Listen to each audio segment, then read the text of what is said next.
डाला रखा है, क्योंकि कुछ चीजें पढ़ने के लिए बड़ी जरूरी होती हैं। तो पहले हम देख लेते हैं वर्ण विच्छेद।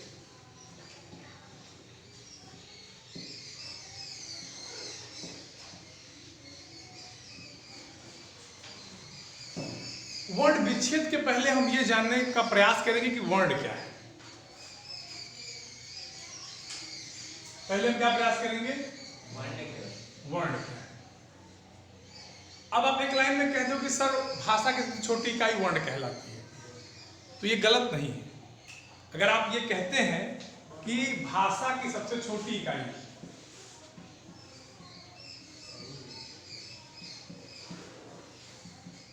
भाषा की सबसे छोटी इकाई, ठीक, ये ठीक है, चलो ये दिक्कत नहीं है। इसके अलावा भी कुछ इसके अन्य परिभाषाएं हैं, जैसे इसके और टुकड़े, हाँ वेरी गुड, जिसके और हमारे मुख से निकलने वाली वह छोटी सी छोटी ध्वनि जिसके और टुकड़े न किए जा सके, उन्हें क्या कहेंगे? वर्ण कहेंगे। और विच्छेद माने होता है अलगाव, अलग करना। मतलब अगर कोई वर्ण है तो उसको हम अलग कैसे करेंगे, इसी पाठ के अंतर्गत हमको पढ़ना है, ठीक। तो वर्ण विच्छेद क्या होता है? वर्णों का अलगाव, वर्णों का अलगाव या वर्णों को अलग करना, वर्ण विच्छेद, ठीक। यहां तक क्लियर? अच्छा सर, अगर ऐसे लिखते हैं भाषा वर्ण की सबसे छोटी इकाई या ध्वनि है, तो सर दोनों लिखना है, ऐसे गलत तो नहीं होगा? भाषा, फिर से बोलो। भाषा वर्ण की सबसे छोटी इकाई या ध्वनि है। सर इकाई गलत हो जाएगा, तुम्हारा सेंटेंस सही नहीं है। परिभाषा तुम्हारा अर्थ निकलेगा, लेकिन जो तुम्हारा सेंटेंस है वो गलत हो जाएगा, ठीक। अब देखिए मैंने आपको वर्ण बता दिया, तो हमको वर्ण विच्छेद के पहले पूरे वर्ण के बारे में जान लेना होगा। आपको पता है कि वर्ण कितने प्रकार के होते हैं? 2 प्रकार के, स्वर वर्ण और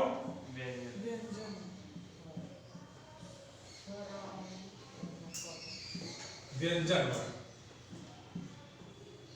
स्वर वर्णों की संख्या कितनी होती है? व्यंजनों की संख्या कितनी होती है? 41। कुल कितनी होती है? 52। यहां तक किसी कोई प्रॉब्लम? स्वर वर्णों की परिभाषा क्या होती है कि इनके उच्चारण में किसी की अन्य वर्ण की आवश्यकता नहीं पड़ती, और ये क्या होता है कि स्वरों की सहायता से बोले जाते हैं, स्वरों की सहायता से क्या होते हैं? बोले जाते हैं। ये एक सिंपल परिभाषा है। व्यंजन की अगर आपको परिभाषा बतानी हो तो ये सीधे सीधे लिख दोगे कि ये किसकी सहायता से बोले जाते हैं? स्वरों की सहायता से बोले जाते हैं, ठीक। अब इसमें भी विभाजन किया गया है। पहला है आपका स्पर्शी,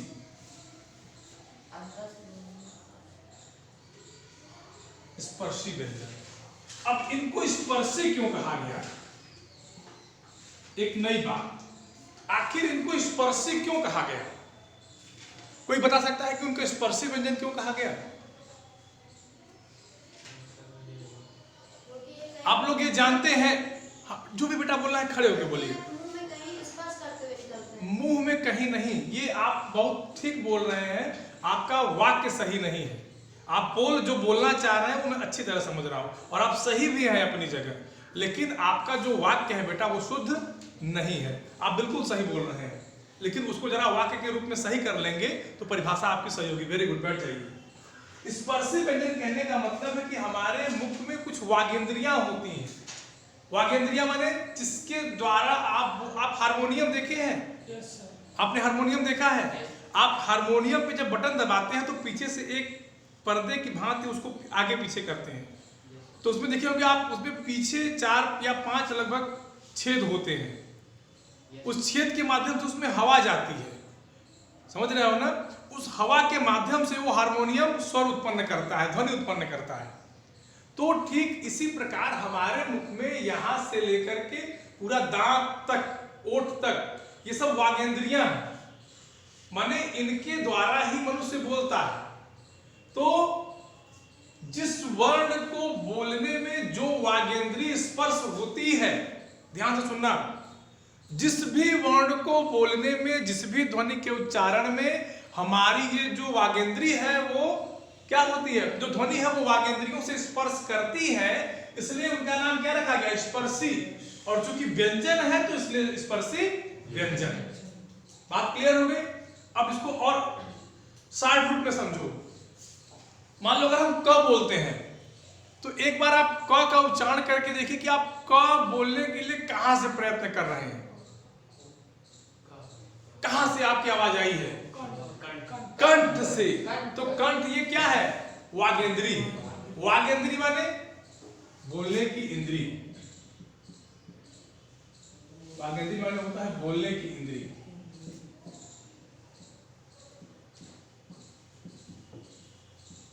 ठीक। अब स्पर्शी व्यंजन, अब ये कुल इनकी संख्या कितनी होती है, 25, 5 नहीं 25। 5 एक वर्ग में होता है और कुल 5 वर्ग होते हैं। कितने होते हैं, 5 वर्ग और 25 स्पर्शी व्यंजन। वर्ग कौन कौन से हैं,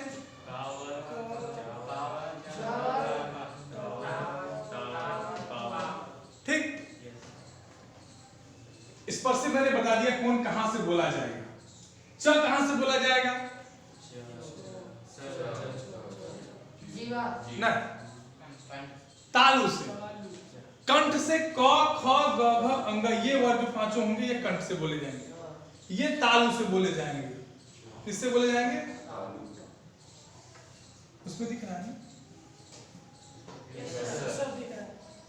ट वर्ग बोलिए, मूर्धा से बोले जाएंगे।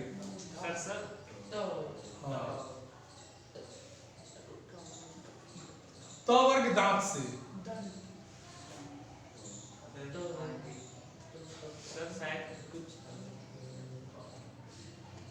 ये ओष्ठ से, ठीक। ये चीजें आ रही है कि नहीं, आ रही है ना, क्लियर आ रही है, कोई दिक्कत नहीं ना हो रही है। चलो, इसलिए पूछ रहे कि तुम ही लोगों को देखना है, आप एनालिसिस खुद कर लीजिएगा। ठीक। यहां तक कोई क्लियर, किसी को यहां तक किसी को कोई डाउट, ये सब जान लेना। कभी कभी हो सकता है परीक्षाओं में, आपके बोर्ड परीक्षाओं में 1-2 नंबर का पूछ दे, समझ रहे। त वर्ग दांत से। आप देखो सबसे बड़ा इसमें रोल होता है बोलने में जीभ का। जो गूंगा व्यक्ति होता है उसकी जीभ काम नहीं करती है। लोग कहते हैं ना कि जबान, अगर आप किसी से अधिक बोलो तो लोग आपको कहते हैं ना कि जबान खींच लेंगे या जबान काट लेंगे, कहते हैं ना। तो ये जीभ का बहुत, ये जीभ जहां जहां टकराएगी उस तरह के वर्ड निकलेंगे। आप बिना अपनी जीभ को दांत से टच कराए तो बोल के दिखा दीजिए, बोल पाएंगे? देखिए मजाक नहीं, आप उसको महसूस करिए। आप अपनी जीभ को बिना दांत से टच कराए तो बोल पाएंगे? नहीं बोल पाएंगे ना। तो त वर्ग जो है दांत से बोला जाएगा। बिना ओठ को हिलाए प बोल दीजिए।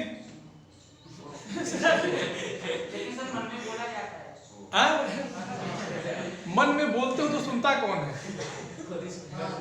इजहार भी नहीं कोई सुन पाता, ये तो बात की बात है। दुकानदार के पास जाओ, मन में बोलो कि गुलाब जामुन लेना है, वो दे देगा?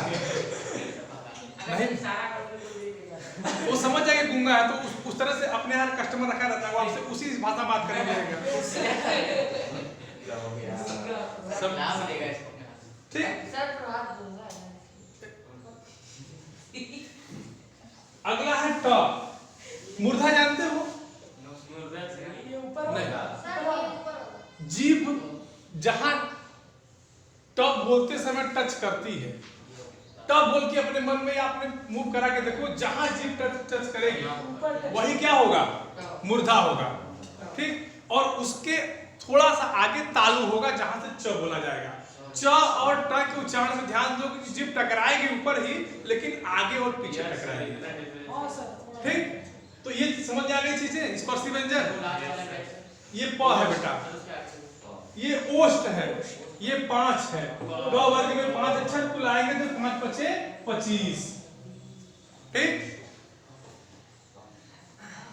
यहां तक किसी कोई दिक्कत? चलिए स्पर्शी के बाद आता है अंतस्थ व्यंजन। ठीक,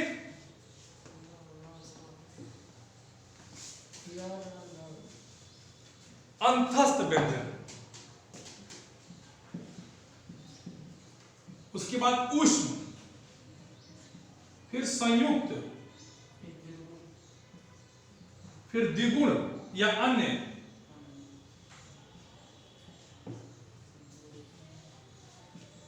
फिर अयोगवा। ये 4 होते हैं, ये भी 4 होंगे, ये भी 4, ये 2, फिर अयोगवा, ये भी 2, फिर 2 क्या होंगे? अनुस्वार और अनुनासिक।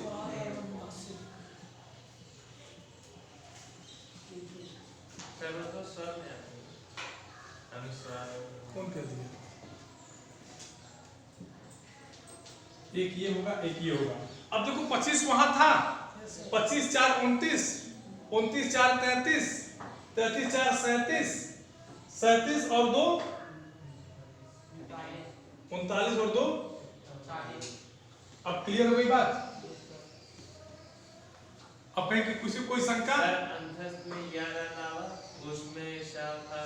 वो उतना तुमको पता है, उतना डीप में हमको रिवीजन कराना है।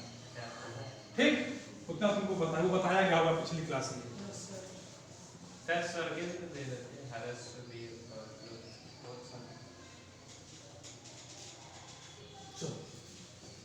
अब हमको पढ़ना है वर्ण विच्छेद। ये बताना इसलिए कि आप वर्ण के बारे में कंफ्यूज न हो। अब देखिए वर्ण विच्छेद क्या होता है। वर्णों के अलगाव को वर्ण विच्छेद कहते हैं।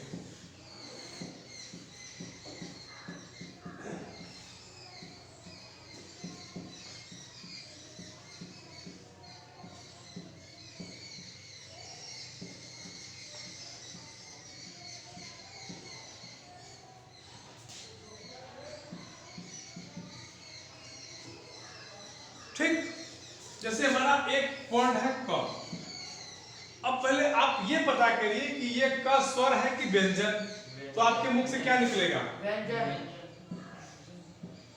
आपको ये पता है, आपको ये पता है कि व्यंजन किसकी सहायता से बोले जाते हैं? स्वरों की सहायता से। मतलब इसमें कहीं ना कहीं क्या है? स्वर है। स्वर। अलगाव माने बेटा अलग करना। कोई बात नहीं, अभी चंचलता है, नहीं जाओगे। ठीक, अब देखो अगर हम क को स्वर से अलग करते हैं तो इसके नीचे हलंत लगा देंगे। अगर कोई भी व्यंजन स्वर से अलग होता है तो उसके नीचे हलंत लगा दिया जाता है।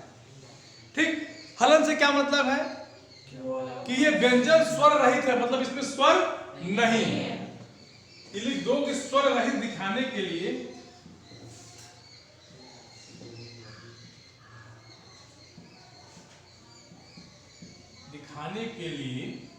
सर स्वर रहित को कैसे नहीं बोल सकते? स्वर रहित मतलब स्वर रहित मतलब जिसमें स्वर नहीं है। हाँ, स्वर रहित अगर रहता तो स्वर सहित हो जाता, और स्वर रहित मतलब स्वर नहीं है। दिखाने के लिए लिख लो सब चीजों को। व्यंजनों के नीचे हलंत लगाते हैं।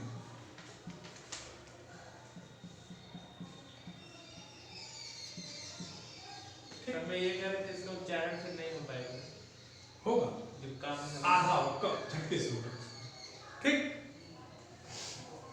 इसको नोट करना तो नोट कर लीजिए जहां जिसको दिक्कत हो। एक बात और आती है वर्णमाला की, शायद मैं अभी आपको नहीं बताया हूं कि बता दिया हूं? नहीं बताया हूं ना?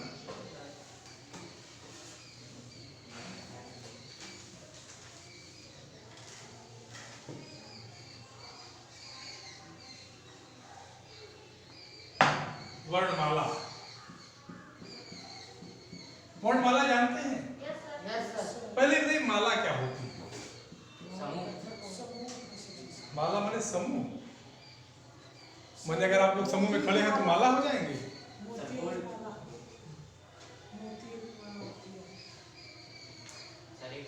मोतियों के क्रम।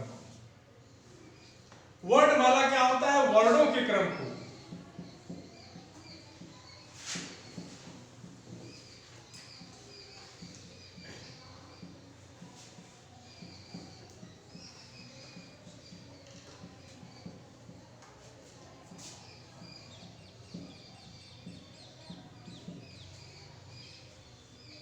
इसको परिभाषा लिखनी है, लिख ली।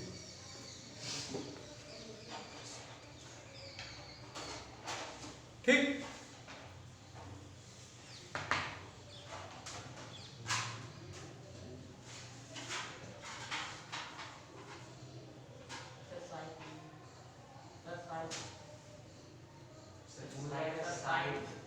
साइड हो गया। सर वो जो व्यंजन मिल के बनते हैं वो वाले बता। संयुक्ताक्षर। ये सर वो थोड़ा बता, क्योंकि वर्ण विच्छेद में उसी में प्रॉब्लम होती है, भूल जाते हैं कई बार।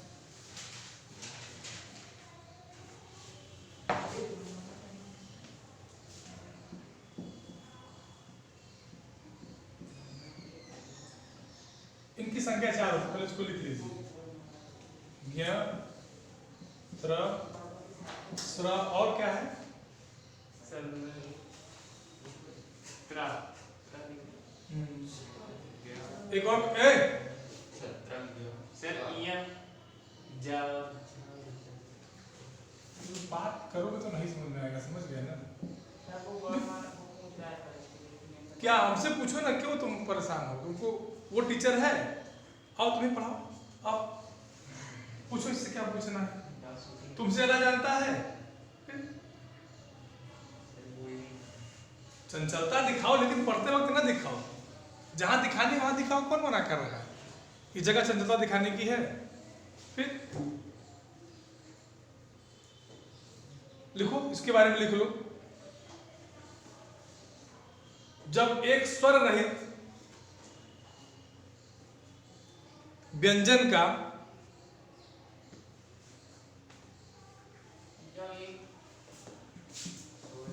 स्वर रहित व्यंजन का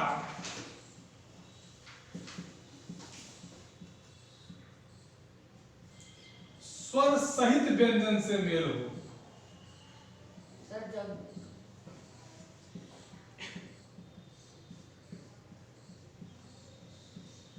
ध्यान से समझना, स्वर रहित और स्वर सहित लिख लो पहले तो बता।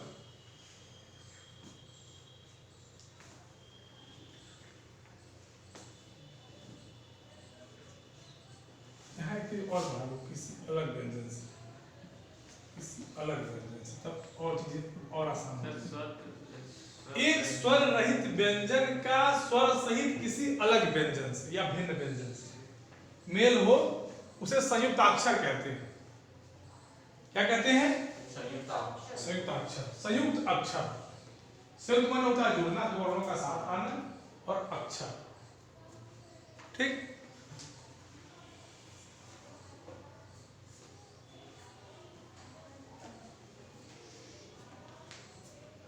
जैसे ईय है, ठीक,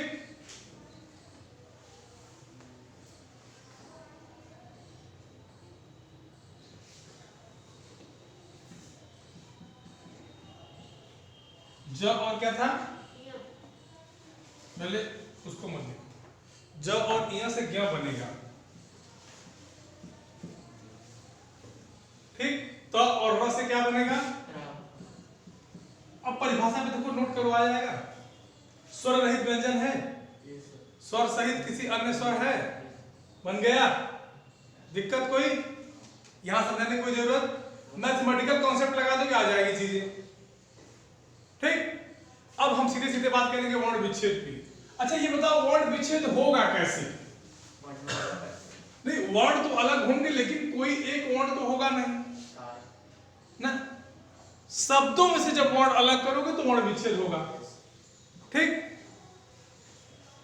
तो लिखिए, जब किसी शब्द में प्रयुक्त वर्ण अलग किए जाते हैं तो उन्हें वर्ण विच्छेद कहते हैं। क्या कर रहे हो तुम? कुछ प्रॉब्लम है क्या तुम?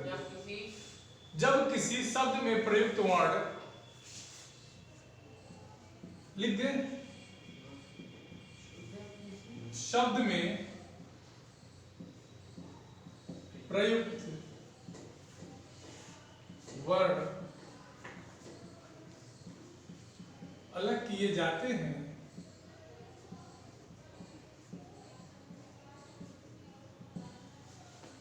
उन्हें वर्ण विच्छेद कहते हैं।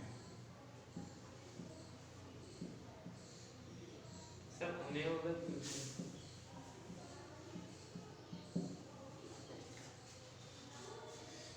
चलो तुम्हारी बात रख देते हैं।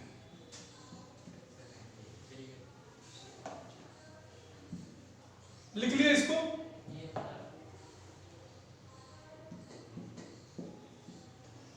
जैसे हमारा एक शब्द है, या क्या नाम है तुम्हारा? अविनाश।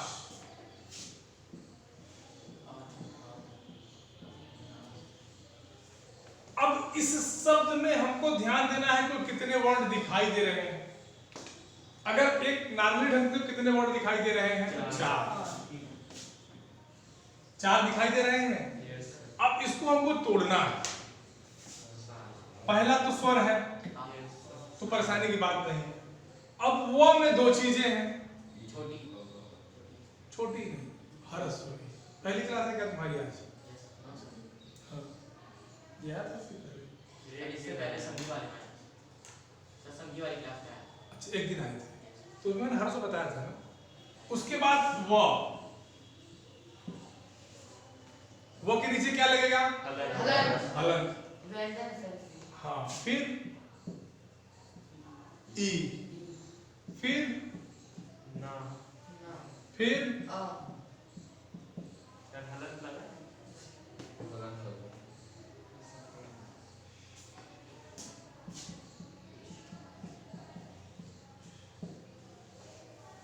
ठीक, बोलिए।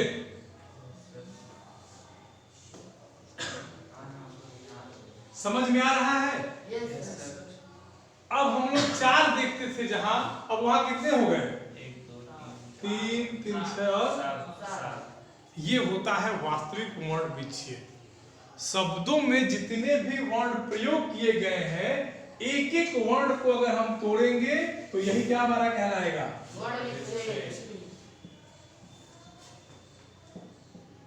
अब कोई दिक्कत किसी को यहां तक? बोलिए। और तुम अपना नाम बताओ बेटा, खड़े हो जाओ हमसे पीछे। हाँ बिल्कुल। आयुष, नाम तो बड़ा अच्छा है बेटा, आयुष। सर आयुष होता है। सही लिखा है ना तुम्हारा नाम? बस तुम लोग हिंदी लिखने नहीं आती। आयुष का मतलब क्या होता है? आयुष का मतलब होता है औषधि।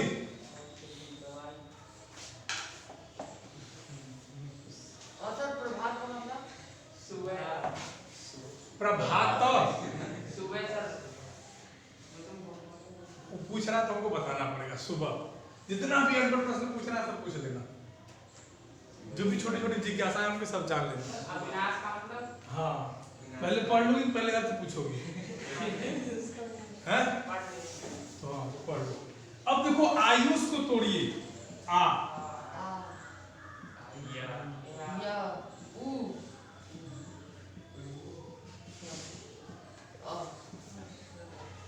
ठीक, क्लियर हो गई? एक आध और देख लेते हैं। इस समय मटर का सीजन चल रहा है।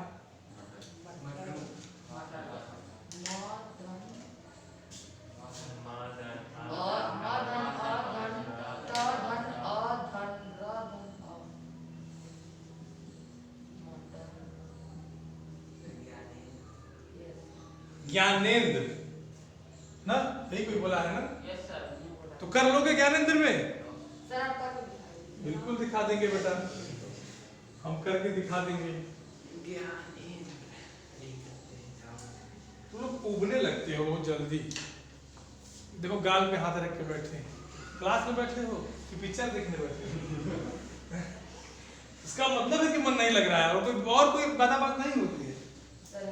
जैसे होता है ना कि सांप के काटने ज्यादा कुछ नहीं, साथ में मर जाएगा, वही बात होती है। तो इसका मतलब है कि मन नहीं लग रहा। ये इंडिकेट कर रहे हो कि हमारा मन है, जबरदस्ती घर से प्रताड़ित है, भेजे गए हैं, जाओ भागो ना। हमारा मन रहता है। लेकिन लगता नहीं है ना, वो तो स्कूल आने का मन है, स्कूल में आके पढ़ने का मन नहीं है। नहीं सर पढ़ सर आगे मार्क्स सर सही फिट कर लो। आओ आप तुम बोर्ड पर आ जाओ, नहीं सर आ जाओ आ जाओ। अरे ठीक है, आगे बोर्ड पर आना चाहिए। आप आओ, आओ। अब इस चीज को करो। देखो ये ज्ञानेंद्र को तोड़ेंगे बेटा, जरा देख लो।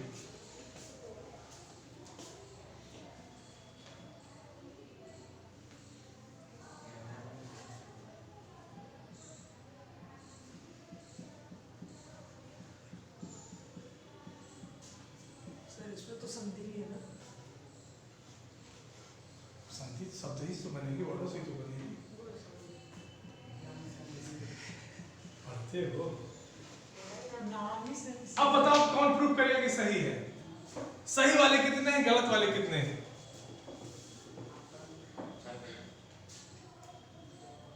सर अभी तो आपने कहा था कि पूरा होगा। उससे तो अक्षर के लिए था। सही नहीं अच्छा। सही नहीं होगा, नहीं है नहीं सही। सर सही सही नहीं। आके सही करो। सर वही अब आओ, नहीं अगर आपने कह दिया कि सही नहीं, तो वाला को सही पता है। आप ऐसे कैसे कह सकते हैं कि सही नहीं है बिना किसी प्रूफ के? नहीं सर सर लग रहा है सर वहाँ आधा ना लग रहा है। आपको जो लग रहा है बेटा आप आइए, आना चाहिए यार। अब क्यों शर्माते हो? जहां शर्माना चाहिए वहां नहीं शर्माओगे, यहाँ शर्मा। चलो क्या है जी, ये कौन सी बदतमीजी है? सर ये भी है सर शिवम हाँ? शिवम में इसी बदतमीजी के लिए आए हो? सर मैंने नहीं किया। कोई भी किया हो? देखो इसी बदतमीजी के लिए कंसल्टेंट लेके आए हो यहाँ पढ़ने के लिए। शर्म नहीं है तुम लोगों को? ज्यादा बड़े हो गए हो।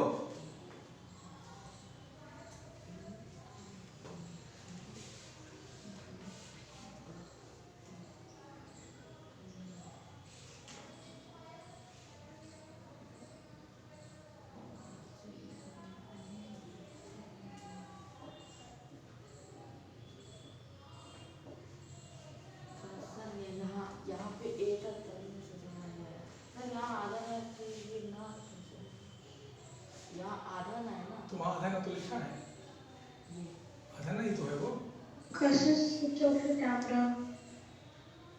आधा ही ना। जब ठीक लिखे हो तुम, यही तुम छोड़े थे। सर ये क्यों? सर ठीक। क्या निंदा है?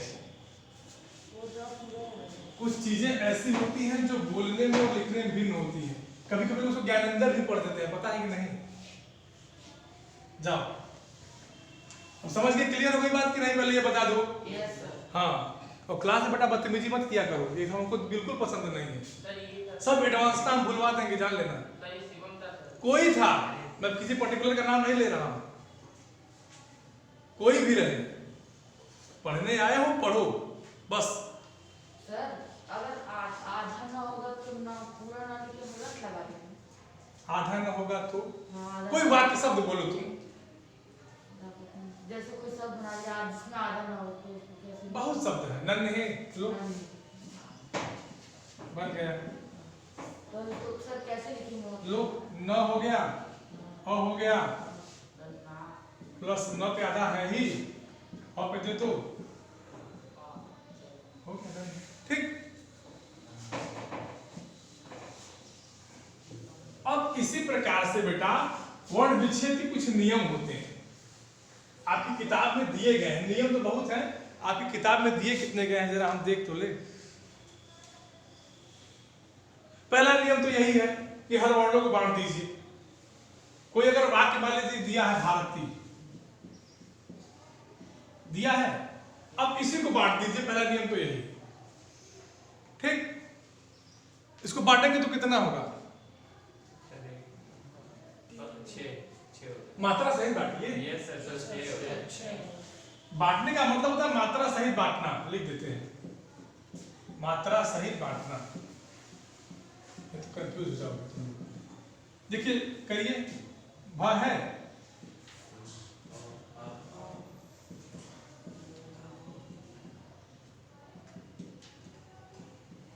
ठीक। अब यहां तक किसी कोई दिक्कत? यही आपका वर्ण विच्छेद है और कुछ नहीं है। क्योंकि कोई शब्द लिखा जाएगा, उसमें मात्राएं लिखी होंगी, उसी मात्राओं सहित आप उसको बांट दीजिए, यही वर्ण विच्छेद है। एग्जाम में नियम पूछे जाते हैं, करके नियम बताइए। आप नियम याद रखे रहिए, नियम तो देख के बना लिए जाएंगे। नियम तो आपको याद ही होगा कि किसी शब्द को हमको बांटना है तो उसके मात्राओं को बांट लीजिए, वर्ण अपने आप निकल आएंगे। इसमें कितनी मात्राएं लगी हैं? 1, 2 और 3 मात्राएं लगी हैं। बस यही आपका वास्तविक वर्ण विच्छेद है ही। बात समझ में आ गई? अब बताओ कि इसको कहाँ दिक्कत है? कभी कभी अनुनासिक वाला मामला फंसता है। कोई ऐसे शब्द रहे मान लीजिए जहां अनुनासिक अनुस्वार आ जाए। दुख में अनुस्वार कहा, वो तो विसर्ग है। चांद, वेरी गुड, चांद। ये अनुस्वार है कि अनुनासिक, पहले ये बता दो। अनुनासिक है।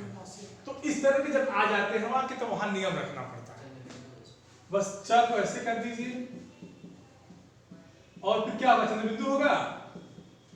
बोलो, ये सही लिखा है? सही लिखा है? कितने लोग सही वाले हैं? हाथ उठाएं।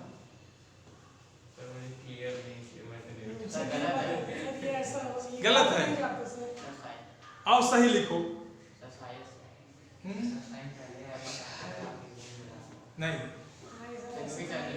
ये जो हमारी चीज होगी ये अ के ऊपर, ठीक? ये सब ध्यान रखना, ये मात्रा के ही ऊपर जाएगा।